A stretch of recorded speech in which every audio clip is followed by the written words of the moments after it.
Hello everyone, कैसे हो आप सब। तो इससे पहले वाली क्लास में हमने जाना था विद्युत क्षेत्र के बारे में कि विद्युत क्षेत्र क्या होता है, विद्युत क्षेत्र की तीव्रता क्या होती है, विद्युत क्षेत्र की दिशाओं के निर्धारण के बारे में भी हमने इससे पहले वाले भाग में कंप्लीट अध्ययन किया था। बेसिक जानकारी हमारी कंप्लीट हो चुकी है विद्युत क्षेत्र के बारे में। आज का हमारा जो टॉपिक है वो है बिंदु आवेश के कारण विद्युत क्षेत्र, यानी अगर हमारे पास कोई एक बिंदु आवेश है तो उसके कारण उससे r दूरी पर स्थित किसी बिंदु P पर विद्युत क्षेत्र का फॉर्मूला क्या होगा, उसी का करेंगे आज की क्लास में हम निर्धारण। तो स्वागत है आप सभी का पुनः मेरे यूट्यूब चैनल नील का फिजिक्स क्लासेज में। तो प्यारे दोस्तों, हम जानते हैं कि अगर हमारे पास कोई आवेश यहां पर मौजूद है तो विद्युत क्षेत्र की परिभाषा क्या होगी कि किसी आवेश के चारों ओर उत्पन्न वह क्षेत्र जिसमें रखा हुआ कोई अन्य आवेश आकर्षण या प्रतिकर्षण बल अनुभव करता है, उस क्षेत्र को ही बोला जाता है विद्युत क्षेत्र। तथा एकांक धनावेश के द्वारा जितना बल अनुभव किया जाता है उस बल की मात्रा को बोला जाता है विद्युत क्षेत्र की तीव्रता। ये हम यहां पर समझ चुके हैं इससे पहले वाले भाग में। अगर माना कि हमारे पास यहां कोई आवेश Q है, क्लियर है, हमारे पास यहां पर कोई आवेश Q है जो कि बिंदु O पर स्थित है। ये लैंग्वेज आप लिखते भी जाएं कि माना बिंदु O पर कोई आवेश Q स्थित है और इस Q आवेश से R दूरी पर स्थित किसी बिंदु P पर हमें विद्युत क्षेत्र की तीव्रता का निर्धारण करना है कि वहां पर विद्युत क्षेत्र होगा कितना। क्योंकि ये तो हम समझ ही चुके हैं कि इस आवेश के चारों ओर विद्युत क्षेत्र मौजूद है और यदि किसी दूसरे आवेश को वहां पर ले आते हैं तो उसके ऊपर बल लगेगा। और जिस आवेश की हम बात करते हैं तो वहां पर आवेश हम काम में लेते हैं Q0, जिसे बोला जाता है टेस्ट चार्ज यानी परीक्षण आवेश। उस परीक्षण आवेश का खुद का कोई प्रभाव क्षेत्र नहीं होता है, बल्कि वह दूसरे आवेश के द्वारा लगने वाले विद्युत बल को अनुभव करता है। तो इसे बोला जाता है परीक्षण आवेश, जिसकी वैल्यू हम मानते हैं एकांक। तो एकांक धनावेश के द्वारा अनुभव किए गए बल की मात्रा को ही बोला जाता है विद्युत क्षेत्र की तीव्रता। तो अब आप यहां पर ध्यान दीजिए, ये हमारे पास एकांक धनावेश है। ये चार्ज हमने पॉजिटिव चार्ज लिया है तो ये पॉजिटिव चार्ज इस आवेश को प्रतिकर्षित करेगा और इस बल की दिशा होगी इस तरफ, यानी राइट हैंड साइड में, जो हम समझ चुके हैं। और विद्युत क्षेत्र की तीव्रता की डायरेक्शन हम समझ चुके हैं इससे पहले वाले भाग में, विद्युत बल की डायरेक्शन में ही होती है। ये हमारे पास पॉइंट हो जाता है यहां तक का। अब आप थोड़ा सा यहां पर ध्यान दीजिए, O बिंदु पर आवेश Q है, P बिंदु पर आवेश Q0 है। दोनों आवेश एक दूसरे से कुछ दूरी पर स्थित हैं। तो स्थिर अवस्था में आवेश हैं, एक दूसरे से कुछ दूरी पर है, एक तरह से बिंदु आवेश हमारे पास अवेलेबल हैं। तो इनके मध्य जो बल लगेगा वो बल लगेगा कूलाम के नियमानुसार। तो यहां पर हम कूलाम के नियम का उपयोग करेंगे और विद्युत बल का मान ज्ञात करेंगे। विद्युत बल के द्वारा हम ज्ञात करेंगे किसका मान, विद्युत क्षेत्र की तीव्रता का। तो यहां पर हमारे पास जो थ्योरी है वो हम थोड़ी यहां पर लिख लेते हैं। उसके अनुसार होगा, उपयोग करेंगे हम कूलाम के नियम का, बिल्कुल छोटा रूप है, बल ज्ञात करेंगे, फिर विद्युत क्षेत्र की तीव्रता और टॉपिक हमारा कंप्लीट। तो यहां पर आ जाएगा कूलाम के नियमानुसार।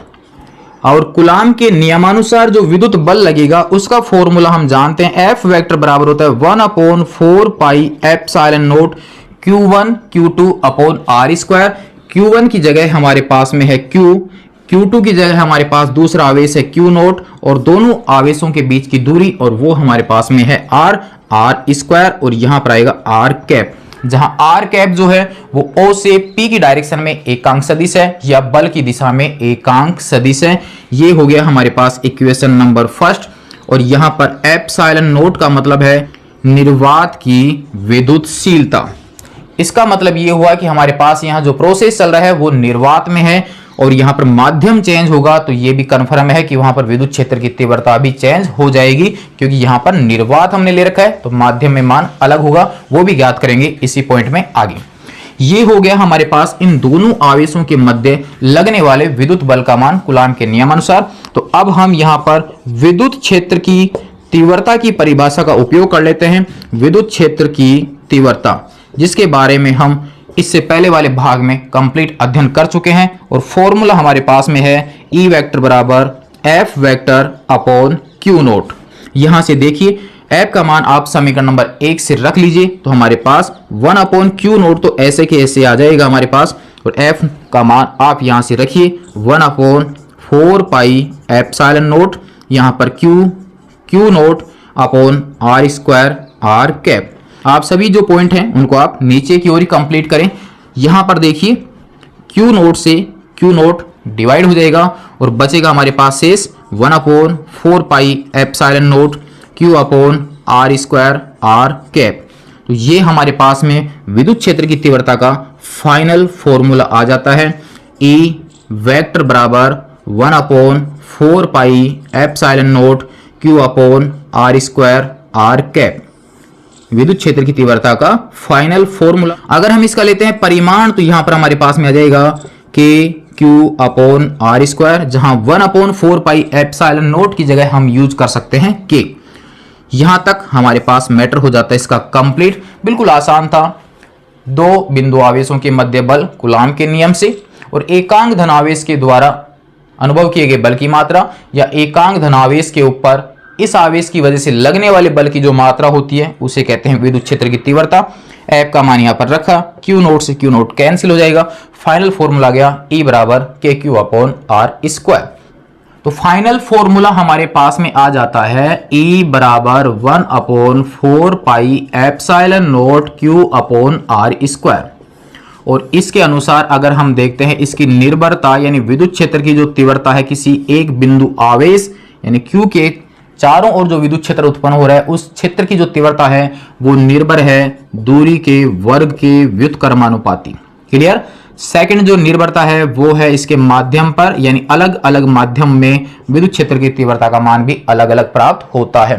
तो अब आप यहां पर देखिए विद्युत क्षेत्र जो है वो दूरी के वर्ग के क्या है, व्युत्क्रमानुपाती है। तो हम यहां पर इसका ग्राफीय निरूपण कर लेते हैं।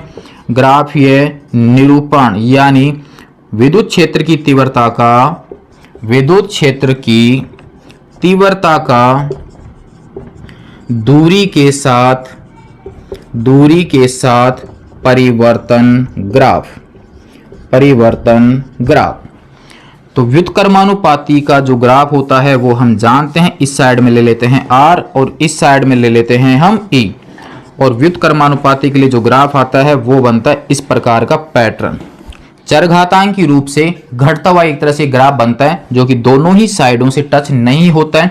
कारण अब आप यहां पर समझ लीजिए कि यदि R बराबर 0 होता है यानी यहां पर R का मान 0 होगा, इसका मतलब यह है कि जो आपके P बिंदु था वो O बिंदु पर ही स्थित हो, यानी कैलकुलेशन भी आपको इसी बिंदु पर करनी है तब वो स्थिति होगी। तो उस स्थिति में R बराबर 0 है तब E बराबर कितना होगा, इनफाइनाइट होगा यानी अनंत होगा। देखिए R का मान जब आप 0 रखोगे तो 0 का जब भाग देंगे तो E का मान क्या होगा, अनंत। यानी इस पॉइंट के ऊपर E का जो मान होगा वो अनंत होगा। इसका मतलब ये ग्राफ अनंत से आ रहा होगा, इस कारण से आप इसको टच नहीं करना है। सेकंड, R का मान जब अनंत लिया जाता है यानी ये वाली दूरी अनंत ली जाती है तो अब आप यहां R की जगह अनंत रखिए तो E का मान कितना होगा, 0 होगा। यानी तब जाकर E का मान कितना होगा, 0। R 0 है तो E का मान अनंत होगा जो यहां पर अवेलेबल नहीं है। जब R अनंत होगा तब E का मान 0 होगा और E का मान जब 0 होगा तब जाके वो इस अक्ष के स्पर्श करेगा। और ये स्पर्श करेगा कब, जब दूरी अनंत होगी। यानी हमारे पास में ये हुआ कि अगर एक बिंदु आवेश है तो इस बिंदु आवेश के द्वारा किसी एकांक धनावेश पर जो बल लगता है उसका जो प्रभाव है वो अनंत दूरी पर होता है। जैसे जैसे हम दूर जाएंगे तो वहां पर विद्युत क्षेत्र डाउन होता जाएगा, लेकिन विद्युत क्षेत्र का मान जो है वो 0 कब होगा, अनंत पर होगा। विद्युत क्षेत्र आपके डाउन होता जाएगा लेकिन 0 तो आपके अनंत पर ही होगा। इसलिए ये ग्राफ जो है वो स्पर्श नहीं कराना है। अगर स्पर्श करा दिया तो इसका मतलब है कि उस बिंदु पर विद्युत क्षेत्र 0 हो चुका है। अगर एक बिंदु पर 0 हो चुका है तो इसका मतलब वो अनंत पर नहीं बल्कि पहले ही 0 हो चुका है। इसलिए ग्राफ बनेगा आपका इस प्रकार से। इस ग्राफ का मतलब ये है कि पहले विद्युत क्षेत्र जो है वो बिंदु आवेश के नजदीक एकदम से डाउन होता है और उसके पश्चात धीरे धीरे डाउन होता है, जो आप इस सूत्र में कुछ टेबल बनाकर भी हल कर सकते हैं। जैसे कक्षा 10 में हम हल करते हैं उसके अनुसार हम ये ले सकते हैं, एक साइड में E ले लें, एक साइड में R, और ग्राफ का आप कुछ भी पैटर्न बना के यानी टेबल बना के आप मान लिख सकते हैं। अगर आप इसको ग्राफ का रूप देना चाहते हैं कि ये ग्राफ ऐसा ही क्यों बनेगा तो ग्राफ का निर्धारण जो है वो कक्षा 11 में हम कर चुके हैं, यानी ग्राफ बनाना जो है वो कक्षा 11 में हम हल कर चुके हैं। फिर भी आप रफली अगर आप देखना चाहें तो इस प्रकार से देख सकते हैं। हमारे पास में है E बराबर KQ बाई R स्क्वायर, यहाँ K और Q को आप कांस्टेंट मान लीजिए जब भी आप ग्राफ बनाकर देखना चाहते हैं एक तरह से रफ कॉपी के अनुसार, तब ये आप इसको अपने इच्छा से 1 मान लीजिए। वैसे 1 है नहीं, अपने हिसाब से 1 मान सकते हैं। तो 1/r², ये इसका फाइनल फॉर्मूला होगा।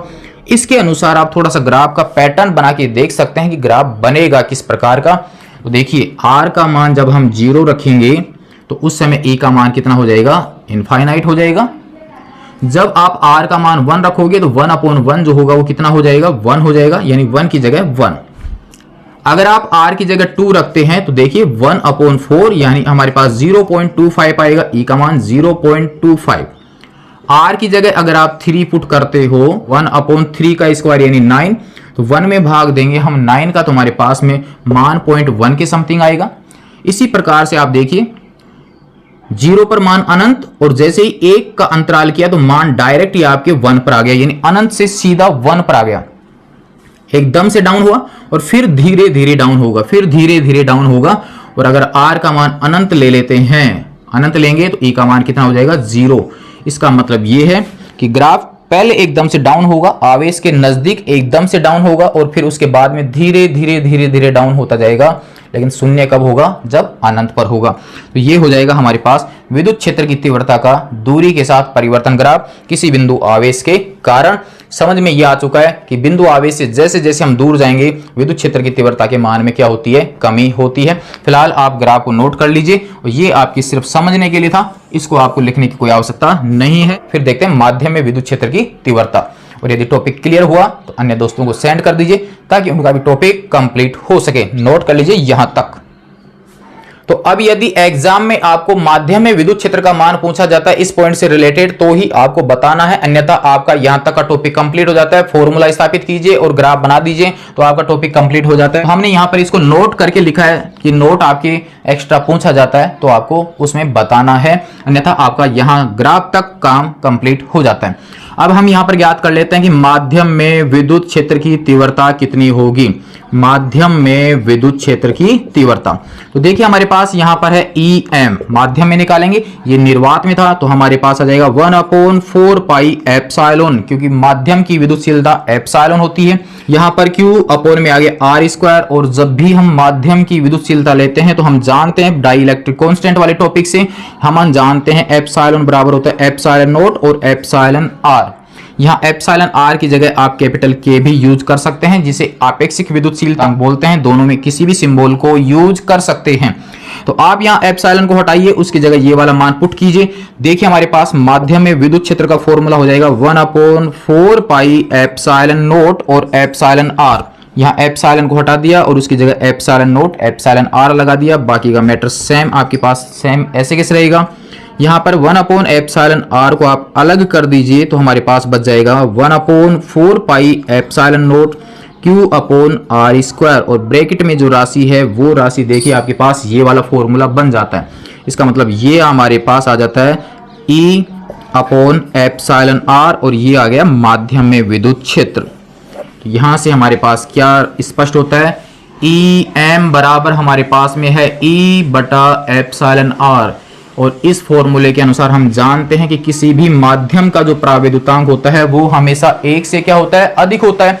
तो एप्सिलॉन r निर्वात के लिए 1 होता है, बाकी अन्य माध्यमों के लिए इसका मान 1 से बड़ा होगा। और अपॉन में जब मान आपके बड़ा होगा तो कन्फर्म है कि इसका आंसर छोटा होगा, यानी EM का जो मान होगा अब छोटा होगा किससे, E से। तो ये था हमारे पास में किसी बिंदु आवेश के कारण उससे r दूरी पर स्थित बिंदु P पर विद्युत क्षेत्र की तीव्रता का फाइनल फॉर्मूला। E बराबर KQ/r², निर्भर था दूरी पर, यानी दूरी के वर्ग की व्युत्क्रमानुपाती। तो इसका मतलब एक सारांश हम ये भी निकाल सकते हैं कि विद्युत क्षेत्र की जो तीव्रता है वो दूरी पर निर्भर है, और ऐसा विद्युत क्षेत्र जो दूरी पर निर्भर होता है उस विद्युत क्षेत्र को बोला जाता है असमरूप विद्युत क्षेत्र, जिसकी परिभाषा हम इससे पहले वाले भाग में समझ चुके हैं। समरूप विद्युत क्षेत्र जो दूरी पर निर्भर नहीं होता है, असमरूप विद्युत क्षेत्र जो दूरी पर निर्भर होता है। और यहाँ पर विद्युत क्षेत्र जो है वो दूरी पर निर्भर है, और वो भी दूरी के वर्ग के व्युत्क्रमानुपाती। तो बिंदु आवेश के कारण जो विद्युत क्षेत्र होगा वो होगा असमरूप विद्युत क्षेत्र। टॉपिक कंप्लीट हो जाता है आज का आपका बिंदु आवेश कारण विद्युत क्षेत्र की तीव्रता नोट कर लीजिए आप इसको। माध्यम में विद्युत क्षेत्र का मान, स्पष्ट है कि माध्यम में विद्युत क्षेत्र की तीव्रता निर्वात में विद्युत क्षेत्र की तीव्रता से कम होती है। कितना गुना कम होती है? एप्सिलॉन आर गुना कम होती है। नोट कर लीजिए इसको यहां तक, और यदि कंप्लीट हुआ तो अन्य दोस्तों को सेंड कर दीजिए और चैनल को सब्सक्राइब कर लीजिए ताकि इससे आगे आने वाला वीडियो आपको प्राप्त हो सके। तब तक के लिए धन्यवाद।